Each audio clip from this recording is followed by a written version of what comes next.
पिछले कई लेक्चर्स में हम लोगों ने देखा कि डिजाइन प्रिंसिपल्स यूज कैसे होते हैं, कलर कॉम्बिनेशन क्या होता है, टाइपोग्राफी क्या होता है, गाइड्स क्या होता है और विजुअल हायरार्की का डिजाइनिंग के अंदर यूज कैसे किया जाता है। आज के लेक्चर में हम लोग एग्जैक्टली फोटोशॉप का टूर स्टार्ट कर देंगे। पिछले लेक्चर्स में हम लोगों ने सिर्फ लेयर्स के बारे में समझा था। आज के लेक्चर्स में हम लोग starting move tool, selection tools वगैरह यूज कैसे होते हैं वो देखेंगे। No theory, no tool tools, only practical. तो फोटोशॉप का स्क्रीन ऑन किया, यहां पे जाके मैं एक न्यू फाइल क्रिएट करता हूं। न्यू फाइल के अंदर समझो मैंने 1080 रख दिया, यहाँ पे रिजोल्यूशन समझो मैंने 300 सिलेक्ट कर लेता हूँ। कंट्रोल 0 फिट टू पेज, ये हमारा गाइडलाइंस आ गया। ये हमारा एक्चुअल कैनवास रहता है जिसके अंदर हम लोग डिजाइन वगैरह बनाते हैं।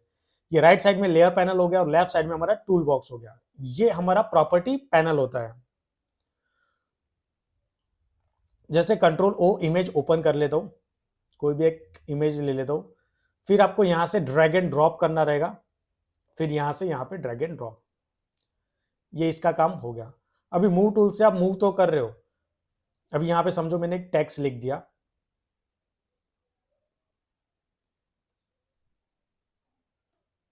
पोस्टर लिख दिया। अब जैसे मूव टूल पे क्लिक करता हूं, तो जैसे मैंने मूव टूल पे क्लिक किया तो आप यहां पे देखोगे कि जैसे मैं ये मूव कर रहा हूं तो इमेज मूव हो रहा है, ये मूव कर रहा हूं तो टेक्स्ट मूव हो रहा है, क्योंकि वो ऑटोमेटिकली आपको लेयर पे जाने की जरूरत नहीं है।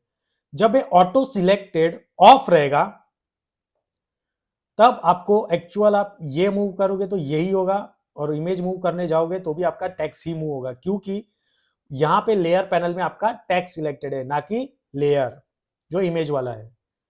तो ये ऑफ रखना। और आपको चाहिए कि नहीं मुझे ऑलरेडी फोटोशॉप आता है, आपको ऑलरेडी फोटोशॉप आता है तो आप ये ऑन रख सकते हो, आपका काम और इजी हो जाएगा। बट स्टार्टिंग फेज पे आप ये ऑफ रख के लेयर्स पे ध्यान दो, क्योंकि लेयर एकदम मेन है।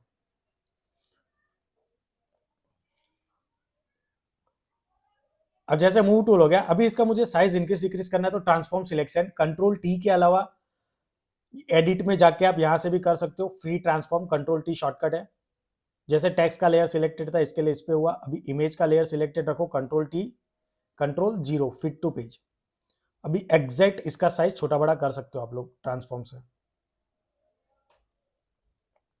वापस कंट्रोल T। अभी कंट्रोल T ट्रांसफॉर्म का एक ही यूज नहीं होता, जैसे आप यहाँ पे समझो ऑल्ट के साथ चाहिए तो आप ऑल्ट के साथ चारों साइड से इसका साइज इंक्रीज डिक्रीज हो सकता है, आप अपने हिसाब से कर सकते हो। और शिफ्ट के साथ वापस कंट्रोल T करो, ये रहा शिफ्ट के साथ, और ये ऑल्ट के साथ।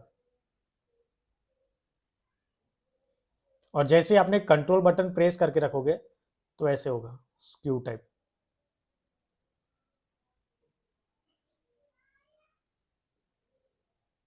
तो ये कंट्रोल के साथ होता है। वापस कंट्रोल T करो, यहां पे जैसे ट्रांसफॉर्म पे आप राइट क्लिक करोगे तो ये ट्रांसफॉर्म सिलेक्शन का और भी थोड़ा डेप्थ में सेटिंग्स है। जैसे आपको सिर्फ स्केल करना है तो इसमें आप जैसे क्लिक करोगे तो ओनली आप स्केल ही कर पाओगे, इसके अलावा दूसरा कोई ऑप्शन ऑन ऑफ नहीं होगा। वापस राइट क्लिक करो, रोटेट करना है तो रोटेशन ही होगा, कुछ भी कर लो सिर्फ रोटेशन का ऑप्शन ही ऑन रहेगा। वापस यहां पे राइट क्लिक कर लो और स्क्यू, जो अभी हम लोग कर रहे थे कंट्रोल बटन प्रेस करके।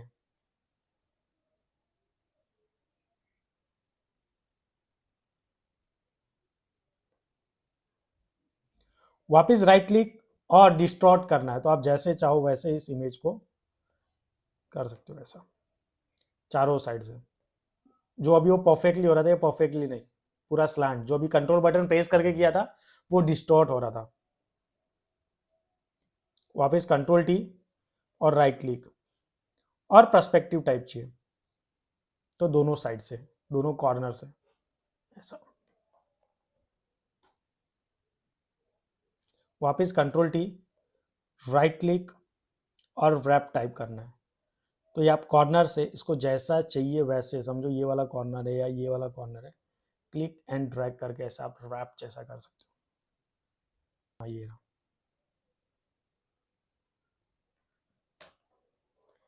तो ये सिर्फ हम लोग राइट क्लिक करके भी यूज कर सकते हैं ट्रांसफॉर्म सिलेक्शन का। ये तो आपने अभी कंट्रोल T के सेटिंग समझे। अभी हम लोग देखते हैं सिलेक्शन टूल का यूज यहाँ पे हम लोग कैसे करेंगे। जैसे मैं ये हटा देता हूँ, ग्रिड भी हटा देता हूँ और टेक्स्ट भी हटा देता हूँ।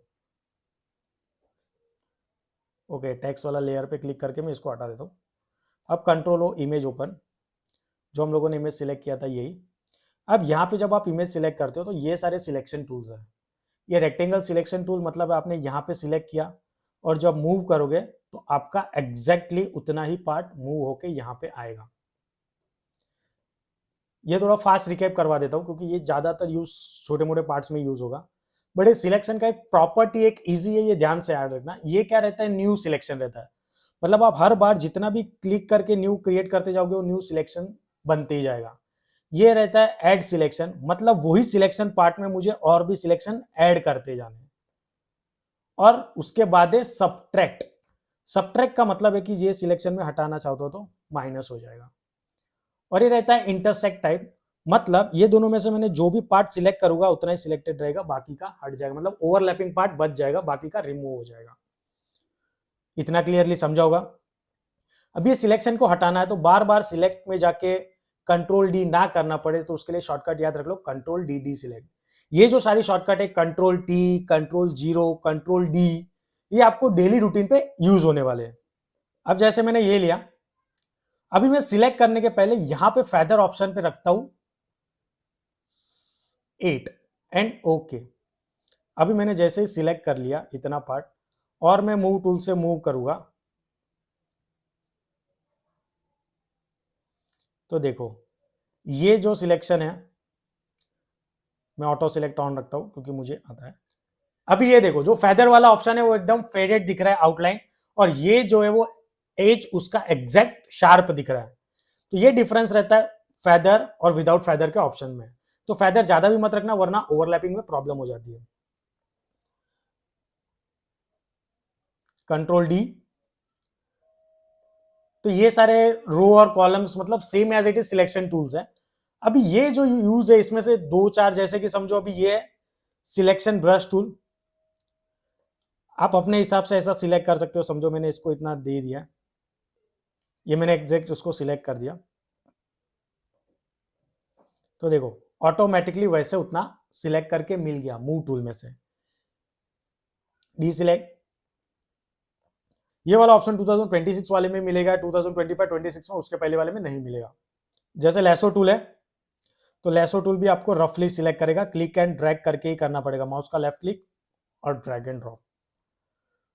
अब आते हैं पॉलीगोनल लैसो टूल, ये लाइन वाइज सिलेक्ट करता है, line to line. Double click करोगे तो वहां पे वो ड्रॉप कर देगा। अब सेम एज इट इज आता है मैग्नेटिक। मैग्नेटिक का यूज क्या रहता है कि आप एक सिंगल क्लिक करो और माउस को मूव करते जाओ, वो automatically corner to corner select करते जाएगा, और मूव करेंगे तब सिर्फ इतना ही इमेज आएगा। Control D. अब आते हैं ये वाला ऑब्जेक्ट सिलेक्शन टूल, जो हमारे लिए सबसे डेली रूटीन वाला टूल रहेगा। आपको सिर्फ ऐसे क्लिक एंड ड्रैग करना रहेगा और ड्रॉप कर देना रहेगा। ऑब्जेक्ट सिलेक्शन टूल से आपने ड्रैग एंड ड्रॉप कर दिया तो वो ऑटोमेटिकली एग्जैक्ट आपका इमेज वो सिलेक्ट कर देगा कि आपका कौन सा इमेज था, और फिर आप अपने हिसाब से इसको मूव कर सकते हो। वापस इसका सिलेक्शन हटाना तो कंट्रोल डी, डी सिलेक्ट। इस पे राइट क्लिक करना कभी भी टूल पे तो आपको इजीली वो टूल पैनल ओपन हो जाएगा। लेफ्ट क्लिक से आप कितना भी क्लिक करोगे, वरना कॉर्नर पे क्लिक करना पड़ेगा। क्विक सिलेक्शन, आप जैसे क्लिक करते जाओगे वो हिसाब से वो सिलेक्ट करते जाएगा। Control D, D select. Brushes का साइज इंक्रीज डिक्रीज करना तो यहां से आप साइज इंक्रीज डिक्रीज कर सकते हो। कभी भी स्पेसिंग 0 रखो, वरना आपने यहां पे क्लिक किया, समझो मेरे फेस पे क्लिक किया एग्जैक्ट सेंटर में, बट वो लेफ्ट और राइट में भी ऑटोमेटिकली सिलेक्ट हो जाएगा। मतलब आपने मेरे फेस के बीच में सिलेक्ट किया तो लेफ्ट और राइट ऑटोमेटिकली वो सिलेक्ट हो जाएगा, क्योंकि स्पेसिंग वाला ऑप्शन ऑन है इसके लिए। उसको एग्जैक्ट 0 या 1 रखो और देन ओके। और साइज इंक्रीज डिक्रीज करना तो ब्रैकेट ओपन ब्रैकेट क्लोज भी एक शॉर्टकट है जिसके थ्रू आप साइज इंक्रीज डिक्रीज कर सकते हो। और कभी कभार ऑप्शन ना दिखे तो देख लेना कि आपके कीबोर्ड में कैप्स लॉक ऑन है कि ऑफ है। कैप्स लॉक ऑफ रहेगा तभी ये सर्कल दिखेगा, ऑन रहेगा तो वो सर्कल नहीं दिखेगा। तो ये सब बेसिक बेसिक चीज है जो आपको याद रखने में एज ए बिगिनर लेवल सिखा रहा हूं। जो इंटरमीडिएट मतलब जिन लोगों को फोटोशॉप आ रहा है उन लोग को लगता है कि ये सब क्या है, पर जिन लोग को नहीं आ रहा उन लोग के लिए एक बेस है, तो वो प्रॉपर ये लेक्चर्स देखे। और ये जो है last one, magic wand tool, मतलब वो एक सिंगल क्लिक करो, सिमिलर कलर का डिजाइन सिलेक्ट करना हो तब ये टूल बहुत ही काम आता है। जैसे कोई इमेज है, उसके पीछे कोई व्हाइट बैकग्राउंड है, उसको सिलेक्ट करना है, सिंगल क्लिक करो, ऑटोमेटिकली सिलेक्ट हो जाएगा। जितना टॉलरेंस ज्यादा उतना कलर रेंज वो ज्यादा सिलेक्ट करेगा, ये टॉलरेंस पे डिपेंड रहता है। टॉलरेंस समझो 20 है तो उतना ही रेंज वो कम सिलेक्ट करेगा, समझे। और यहां पे हम लोगों ने दिया हुआ है जो 2026 में नीचे यह पैनल आता है, रिमूव बैकग्राउंड, सिंगल क्लिक करो एंड छोड़ दो उसके हिसाब से, तो वो ऑटोमेटिकली हम लोग को रिमूव करके दे देगा। और यहां से आप जैसे वो रिमूव करे, मूव टूल पे जाना है, हमारे लिए तो काम इजी हो गया इसका। यहां पे जाके यहां पे लाओ, अभी ये लेयर्स पे भी ध्यान रखना, लेयर टू डिलीट, यहां पे आते कंट्रोल टी कंट्रोल 0। अभी आपको एक सिंपल चीज तो पता चल गया रहेगा कि बिना बैकग्राउंड के कुछ नहीं हो पाएगा। Enter control 0। अभी आपको ये फोरग्राउंड कलर है और ये बैकग्राउंड कलर है। फोरग्राउंड कलर के लिए जैसे आपको फोरग्राउंड कलर चाहिए तो बैकग्राउंड पे क्लिक करो और ऑल्ट बैकस्पेस दे दो, और बैकग्राउंड कलर चाहिए तो कंट्रोल बैकस्पेस, मतलब यहाँ पे जो कलर है उसके लिए कंट्रोल और यहाँ पे जो कलर है उसके लिए ऑल्ट बैकस्पेस। अभी आपको समझो क्लोथ पे से कोई कलर चाहिए तो यहाँ पे सिंगल क्लिक करो और उठा लो कोई भी कलर, मैंने समझो उठा लिया और ऑल्ट बैकस्पेस। अब यहाँ पे मैं जाऊंगा, इमेज पे जाता हूं और एक ड्रॉप शेडो दे देता हूं इजीली, और उसका डिस्टेंस कम कर देता हूं। ये थोड़ा इमेज का आउटपुट अच्छा लगे इसके लिए मैं कर रहा हूं। और ये कलर है, उसकी जगह पे आपको ग्रेडियंट वाला कलर बैकग्राउंड पे चाहिए तो यहाँ पे एक सिंगल क्लिक करो, यहाँ पे क्लिक करो, यहाँ पे ग्रेडियंट का ऑप्शन, यहाँ पे 2 ऑप्शन दे दिए नए वर्जन में, तो यहाँ पे एक सिंगल क्लिक करो और आप अपने हिसाब से ग्रेडियंट कलर सिलेक्ट कर सकते हैं कि कौन सा कलर चाहिए। वापिस यहाँ पे सिलेक्ट करो और कोई डार्क कलर सिलेक्ट कर लेते हैं ऐसा, एंड ओके। फिर सिर्फ आपको कुछ करने की जरूरत नहीं, यहां से रेडियल सिलेक्ट रखो और क्लिक एंड ड्रैग। कलर ये अच्छा नहीं लग रहा तो रिवर्स पे क्लिक करो तो ऑटोमेटिकली वो कलर रिवर्स हो जाएगा। मतलब अभी हम लोगों ने कुछ ज्यादा तो किया नहीं, इसमें हम लोगों ने क्या क्या यूज किया वो देखो, सिलेक्शन टूल्स, मूव टूल और ट्रांसफॉर्म टूल, और सिलेक्ट और डीसिलेक्ट। आज के लेक्चर में हम लोगों ने जो भी सीखा है वो आपको फोटोशॉप एंड होने तक डेली बेस पे काम आने वाला है। तो जो भी शॉर्टकट्स बताइए वो शॉर्टकट्स भूलना मत, वो आपका काम इजी कर देगा। तो मुझे लगता है कि आपको पहला लेक्चर समझा रहेगा, फोटोशॉप के बारे में थोड़ा क्लियर हुआ रहेगा कि लेयर्स क्या होता है, टूल्स क्या होता है, सिलेक्शन कैसा होता है और बैकग्राउंड रिमूव कैसे होता है। तो ये वीडियो को अपने ज्यादा से ज्यादा फोटोशॉप फ्रेंड्स को शेयर करना, जिसको फोटोशॉप सीखना था, तो वो लोगों के लिए बेस्ट अपॉर्चुनिटी है विदाउट एनी पे। और आने वाले लेक्चर्स के लिए मयूर कोडेस को फॉलो करके रखना, आपका एक भी लेक्चर मिस ना हो इसलिए। तो मिलते हैं नेक्स्ट लेक्चर में।